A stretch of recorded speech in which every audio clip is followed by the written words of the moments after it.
ఇక్కడ మనం గమనించవలసింది, దేశంలోని రైతులందరూ ఐక్యంగా సుదీర్ఘ పోరాటం జరిపిన తర్వాత కేంద్రంలోని ప్రభుత్వం ఆ 3 రైతు చట్టాలని రద్దు చేయడమే కాకుండా మినిమం సపోర్ట్ ప్రైస్ మేము ఇస్తాం, దానికి కమిటీ వేస్తాం, ఆ కమిటీ వేసి మీకు మినిమం సపోర్ట్ ప్రైస్ ఇస్తామని చెప్పని అప్పట్లో ప్రకటించింది. రైతు సంఘాలతో మాట్లాడింది, రైతు సంఘాలకి రాతపూర్వకంగా ఇచ్చింది. కానీ ఇప్పుడు 2 ఏళ్ళు అవుతున్నప్పటికీ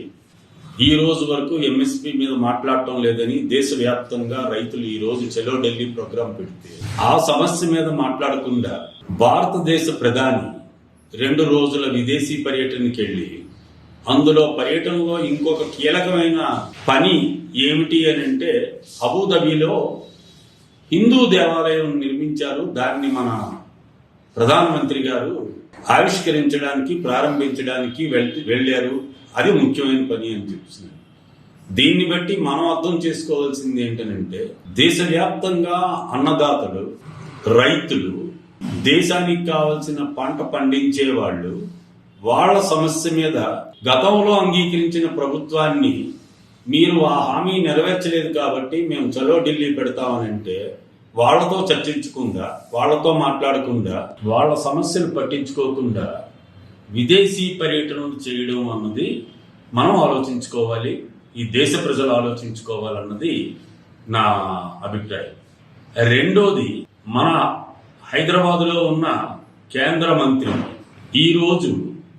వరంగల్ పర్యటనకి వెళ్లి 1000 స్తంభాల గుడి వాటికి సంబంధించినవి మాట్లాడుతున్నారు. అంటే ఈరోజు దేశానికి నడిపిస్తున్న ప్రభుత్వం దేశ ప్రజల సమస్యలు, కార్మికుల సమస్యలు, ఉద్యోగుల సమస్యలు, గ్రామీణ పేదల సమస్యలు, వాటి మీద కేంద్ర కార్మిక సంఘాలు, రైతు సంఘాలు ఐక్యంగా గ్రామీణ బంధు ఇచ్చిన